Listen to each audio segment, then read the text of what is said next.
welcome back to my channel. If you're new here, my name is Michelle and I'm a full-time reseller on Poshmark and eBay. Welcome, welcome. I have overnight sales for you that total $191. That is gross. And then after fees on each platform, it equals $148. But then there's cost of goods and the grand total will be at the end of the video, so stay tuned. So today I have mostly eBay sales. So without further ado, without no rhyme or reason, I'm just going to show you what sold and how much it sold for. The first item on eBay that I sold is this Who What to Wear from Target. Linen blend, kind of tropical, what do they call them? Peplum? Peplum, yes. Peplum when it has like a gathering right here, elastic, and it flares out like at the hips. It's a peplum, and that is supposed to be on trend this year for 2025. And so I did pick this up even though it was just Target, extra large. I actually picked it up for me to wear on vacation, but I never thought I had a long torso, but I guess I do because this is like right underneath the bust and it's like a crop top. So it didn't work for me. So I just, I thrift all these things. This is what I pay for each item at my local Goodwill. And I did make a profit on it. Let's just say that. So I took a $20 offer. I had it up for $25. That's probably how much it retailed for, if I'm being honest. And I took a $20 offer, but it sold via promotion on eBay, and I do the highest promoted. So I actually, even though it sold for $20, I only profited $11. And I paid $5. You do the math. So would I pick it up again? Of course not. Of course not. But that sold on eBay. And I use these poly mailers that I get off Amazon. They will be linked in the description.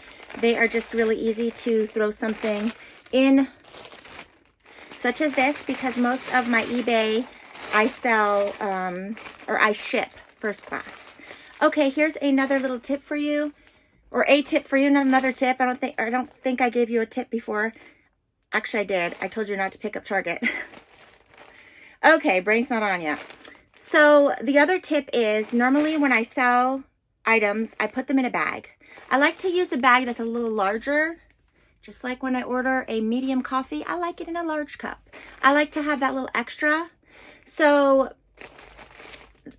one day last week, I guess I just grabbed a bag without thinking, and I had it in here like this, okay? And I closed it. See, it's still there peeking out. Okay, it's still, this bag is peeking out with the garment. So what I did by accident is I closed it like this and sealed it, put the label on, and when the customer got the item, she cut it like this, opening it, and she cut right through the top, right through the top. And needless to say, she was not happy about it. I don't blame her. So that is what happened. So if you are going to use these type of bags, make sure you are not doing one of those numbers. Or if you are squishing it down the bag, squishing it all the way down so that when you do fold it, I'm not going to squish it all the way down like that and ship it, because then it's going to get too wrinkly. But you see how there's like lots of room, like a Lay's potato chip bag, and then fold it. So in the event that they do cut it, then they're not going to be cutting through the fabric. But otherwise, I guess the moral to the story is don't fold it. Don't fold it, guys. Just squish it down and envelope it. I don't know why I do that. Sometimes I do that. Sometimes I don't. There's no rhyme or reason. Okay. So that is the first thing that I sold. Put that aside. All right. Next thing that sold about 10 minutes ago were these M.Cruz size 28 tall toothpick jeans. I come across these actually a lot, and I stopped picking them up because they weren't selling. I think I picked these up at the beginning of this year, so I've been sitting on them for 3 months, and they are just the toothpick. Let me just open them for you. M.Cruz skinny. Looks like a skinny leg to me, guys. So people are still buying skinny jeans, and M.Cruz is just a really good brand to pick up. Especially their newer stuff is just a good quality. These feel very well made. They just feel really well made. And so I took a $36.80 offer. And again, after those eBay fees, I am left with $25. And I paid $5. So what's my profit, guys? On the count of 3. My profit was only 20, guys. So let me know if this is better for you guys as viewers or just confusing, because normally I just say the gross pay. So today I am just trying something different, guys, telling you, you know, how much profit gross, how much profit after fees, and then how much profit after cost of goods.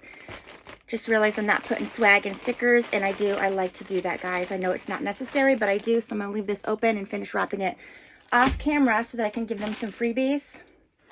All right, next is my only Poshmark sale. Is it my only Poshmark sale? Nope, I got 2 Poshmark sales. Okay, so again, this was a ModCloth dress. ModCloth used to do a lot better than it does now. It still sells, but like if you go to the bins or yard sale, that's probably better. So this ModCloth dress, I spent $5 or $5.99, $6. Look at that pattern. It's all that and more. It's beautiful. I took a $31 offer. Gosh, it's just beautiful. It is beautiful. If it was my size, I definitely would have wore this. So this is the ModCloth label, and it is a plus size 2X, and it is beyond maxi. I used to be 5'10", now I'm 5'7.5", because with age, you get shorter, guys. And this would actually be too long. This is like past my feet long, so it is for a tall girl, which I'm not anymore. So I took a $31 offer.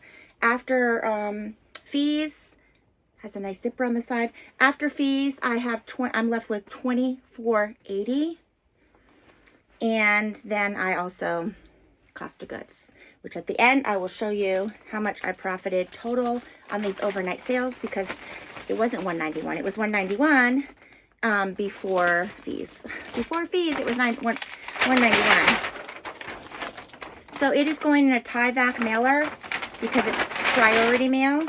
And again, I want to give her some free stuff, so I'm going to set that aside. Okay, moving right along on eBay. I picked this up. I was so excited when I picked this up because I thought it was silk for some reason, but it isn't. They do make a silk one that retails for $400, but this is just a polyester one that retails for $200. So it retails for $200. Trina Turk is considered a mid-tier designer brand. So I got $69 for it. It is a beach or poolside cover-up, and look at that. Look at that. It's almost like a caftan. Is that a tiger? Where's the face of the tiger? Where is the face of the tiger? Maybe it's in the back? No, the tail is on the back. Oh, there it is. Let's just, okay. So that is it. It's like a caftan, but it's not a full length. It's just a right below hip, or right below knee, actually. Right above the knee. On me, anyways. And so on the back, look at that. So it's really cool. I mean, these colors, this is kind of resort vibes. And it is a size extra large. It's very pretty. Very, very pretty. I can't pull something that nice off, I don't think. But it is my size. So look at those eyes. So, okay. So I had it up originally for $100 thinking it was silk. And then someone brought that to my attention. And my fault anyways for not checking. And so I did sell it for $69, which I'm quite happy with, because I did only spend $5 for it. After the promoted fees on eBay, I was left with $54 and $49 after cost of goods. So that sold. So it wasn't bad sales. It just wasn't very high-end, high-dollar sales. And when we have all these little bread and butter sales, well, I guess the $69 isn't bread and butter per se. When you have all these smaller sales, I mean, they add up, but it would have been a lot better if I would have sold something for like $100. So anyways, okay. So next and last of my items are these Steve Madden boots. I was just getting ready to redonate these boots because I've been sitting on them for probably about 2 years. They are Steve Madden leather. I guess this style's just not popular anymore. 3-inch heel, you know, really good condition. Just a Steve Madden ankle boot, or maybe a little bit above the ankle. And so I was just thinking about, okay, let me just donate those and call my $5 loss, because that's how much I spent. And then they sold, but they only sold for $35, leaving me with $28. So, I mean, I'm happy about, like, you know, $1 is better than $0, right? But I was hoping to get a little more. I think we all do that. We all purchase things, getting excited, you know, and then if it doesn't sell for the item or the price that we were thinking about, of course, we're a little disappointed. No biggie, but it happens to everybody. Okay, so yes, those sold for $35. After fees, I was left with $28, and then I also paid $5. So she needs a sticker. Okay, and that is it. So what am I left with after fees and after cost of goods? Right here, my friend, right here. Overnight sales right there. So I'm hoping to get some more sales today. It is still pretty early. It's not even noon yet. So I'm hoping that I could add to this video before I edit it. So it is, you know, better than that. So we'll see. Thank you so much for watching, guys. And I'll be back soon with another video. Bye-bye.